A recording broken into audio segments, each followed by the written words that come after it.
Superman, the Last Son of Krypton by Elliot S. Magen.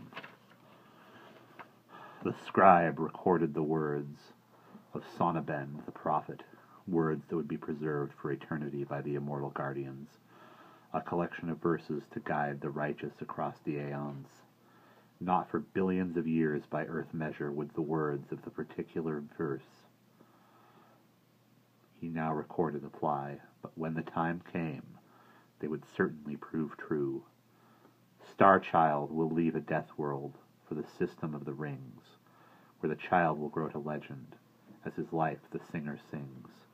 When the conqueror wants his secret, with the Starchild he'll contend, and when the day of battle's over, then the legend's life will end. As he recorded these particular verses, a small shudder rattled the time around the scribe. Chapter 1. Krypton. He'd tried. God knew Jor-El had tried, but the end would come sooner even than he had thought, probably before the sky over Kryptonopolis turned red with daylight one more time. Only a Superman could finish pounding together the family-sized starcraft before the stresses at the core of the planet splattered Krypton across the galaxy. Since two stranded space wanderers found each other on the big red planet 10,000 star orbits before, the world had been in its death throes. In geological terms, it had been enough time to draw a final breath. In human terms, it had been over 700 wildly successful generations.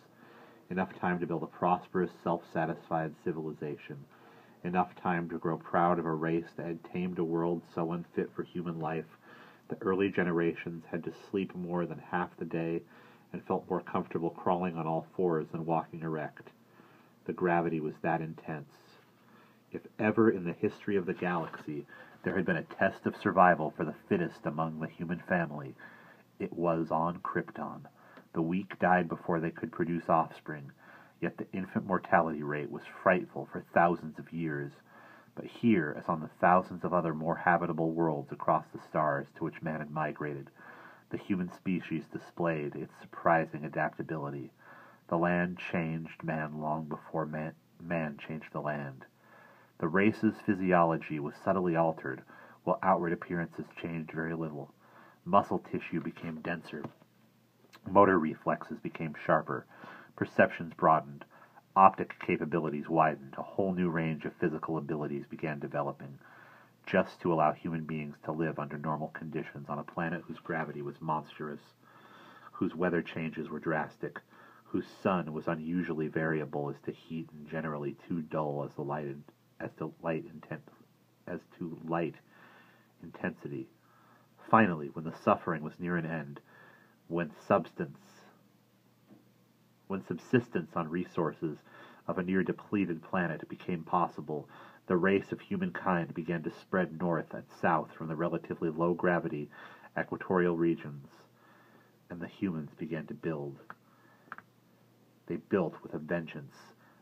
These tuned-up humans, with vengeance and ruthlessness and a good deal of bloodshed. To begin to build on Krypton, they had to hack ruthlessly at jungles of rock-tough vegetation and forests of molten lava. They had to do what worked, fast.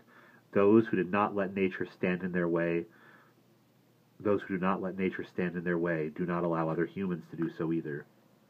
In building, as in adapting, the primary rule was to survive. Once a civilization began to come together on Krypton, humans began to turn their attentions to values.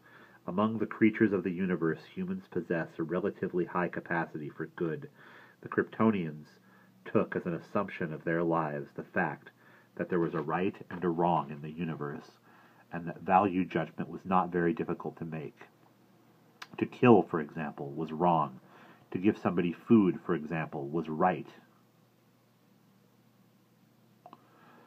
Through generations of slavery, warfare, and human sacrifices in the name of progress, the population of Krypton ached inwardly for tranquility. The humans of Krypton became tranquil too soon. That was to be their downfall. Given that there is a right and a wrong in the universe, it is easy to conclude that the death penalty imposed by those in authority upon those who commit terrible crimes is wrong. When the Kryptonian people turned their attention to polishing off their hard-worn civilization with values, capital punishment was one of the first things they abolished. Criminals were, as a rule, a troublesome group of people. The problem was not that they were difficult to apprehend, but that they were quite a bother to keep both alive and away from law-abiding society at the same time. Jor-El first came into prominence as a scientist by devising a method to do that. Barely finished with his education, young Jor-El presented his Phantom Zone projector to the stodgy group of gentlemen who governed Krypton, the Science Council. Now, instead of putting convicted criminals into suspended animation and shooting them into orbit around the massive planet, a less costly and far more troublesome practice was instituted. Jor-El postulated a plane of existence on the border of his own, and he devised a method to enter it. His theory was correct, so now criminals were chained to a wall and exposed to a Phantom Zone ray. They were, in entering this border world, effectively reduced to non-corporeal form and made to serve their sentences as ghosts, able to witness events but not influence them. Jor-El found the gates of hell, and this was what gave the young man access to the Science Council. Someday, it was said, Jor-El would chair the council. For some time, Jor-El was a rising star among his fellow Kryptonians. His mind was the marvel of his age. Heir to a long line of scientists, inventors, explorers, and public administrators, he grew up listening to his father, the industrialist who popularized mass production, his mother, a prominent social activist, his uncle, the inventor who found the first practical uses of geothermal energy, and an older cousin who was a great spiritual leader, talk about the future of Krypton as if the world were a social laboratory of unlimited possibilities. The young man was never led to suppose that anything within the realm of human imagination was impossible. No one on Krypton had ever possessed the talents for theory as well as technical application that came so naturally to Jor-El. After the Phantom Zone discovery, Jor-El designed and built a prototype family-sized traveling vehicle on 3 wheels which could be produced cheaply and was powered by Krypton's nearly limitless supply of thermal energy. Following close behind that accomplishment was the intelligence analyzer, a device that could measure the activity of a waking brain and determine the level of the brain's development. It measured the natural ability of a newborn child as well as the success of the individual in taking in information through his period of education. Jor-El's own quotient, of course, was beyond the device's ability to measure, as was that of his wife, Laura. Even Jor-El, however, was taken aback by the readings he got when he exposed his infant son, Kal-El, to the analyzer. There were dreams of space travel running through Jor-El's mind. The only viable power source on the planet was Krypton itself, whose turbulent forces at work below the crust produced a heat that could be effectively mined and harnessed. For space travel, Jor-El was convinced the solution was understanding the fields of gravity that held the universe together. He had visions of starships sailing gravitational winds between the stars at speeds approaching that of light. Jor-El was toiling over figures and data, trying to design a unified, coherent gravitational theory when he chanced upon some alarming information that conventional modes of thought as to the nature of the planet could not explain. It was over 3 years before the event took place that Jor-El discovered Krypton would explode. He had first made his announcement in secret to the Science Council. "I think young Jor-El is scared of a few groundquakes," Vadar, the elder, said, expressing the general view of the counselors. The Science Council, along with the great majority of the Kryptonian people, had grown soft and complacent. They had tamed a harsh world, these humans, and now it was time to relax and enjoy their accomplishments. Let anyone suggest that these accomplishments would soon be swept away in a single fit of cataclysmic fury, and he would be laughed at. Let anyone persist, and a public mockery would be made of him. As far as the public was concerned, it was a buffoon, a crackpot sick with overwork, who stood wielding plates of alloy into the hull of the starship through this restless night. Birds and insects flew this night. Herds of animals stampeded across the ground, never to be subjugated by humans. They knew, and men still laughed at Jor-El. "Jor-El, what are you doing?" the scientist's young wife, Laura, stood in the doorway of the workshop wrapped in a housecoat. She carried Kal-El, their son, in her arms. "We're going to have to leave before dawn. Go back to bed and let me finish this thing." "Jor, I woke up when I heard the baby crying, and I found myself alone. Now I find you in here telling me we're going to leave our planet. Our planet!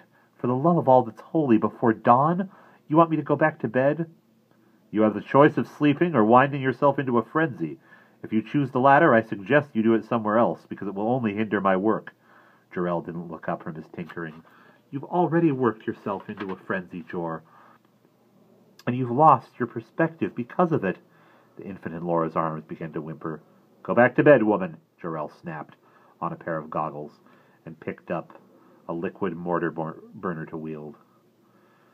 "You may have observed that women have not been at their husband's command for several centuries now, and if you turn on that burner while I'm talking, you may also notice—" He turned it on, and Kal-El began to cry at the sudden noise. Laura was about to turn off the geothermal generator from which the burner drew its power when a tremor shook the burner from Jor-El's hand. Before the burner hit the floor, the generator was dead. The tremor had severed the generator's line to a power source below the surface of the planet. "Damn!" Jor-El glanced toward the makeshift launching rig, already set up in the open bay window of the workshop. "Look out there, Laura. The spire over the Science Council chambers is toppling." "I hear crashes from all over. What is it, Jor?" "You'll soon hear screams in the streets as well. Put the child down and help me set that prototype craft on the launcher. I wouldn't have finished the big ship in time anyway." "But that little thing, it's only big enough for one person."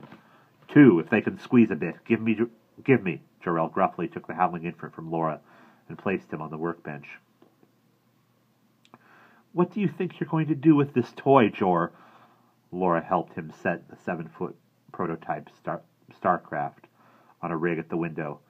"Send you and the child into space. Here, let me get that navigational unit off the big ship's nose." "No, you're not!" Jor-El ignored her and went about fixing the little silver navigational mechanism on the tip of the child's craft, ready to separate and eventually fly several light years ahead of the main unit. As he did that, Laura found 2 musty blankets in a closet. She wrapped the red and blue blankets around the infant, who was already struggling in a yellow sheet. Jor-El finished a few final calculations and turned to his wife. "Get aboard, Laura." "My place is with you. The ship will have a better chance of escaping Krypton's gravity without my weight anyway." "Your place is wherever you can survive, and that isn't here." "Remember what we named our son, Jor-El? Kal-El meant Star Child in ancient Kryptonese." "An accident of language. Get on." "No. I am a Kryptonian woman, and Krypton is dead. Give the child a chance." Jor-El wasn't surprised, only disappointed. He pulled a prepared recording disc from a shelf and slipped it into a slot on the navigational unit. "My dear God," Jor-El whispered as the rocket, carrying its tiny burden, lifted off amid the crashing of metal and rock. "May the star winds guide your course, Kal-El." In the vacuum of space muffled the Star Child's wailing as a giant world ripped itself apart. And that's the end of Chapter 1.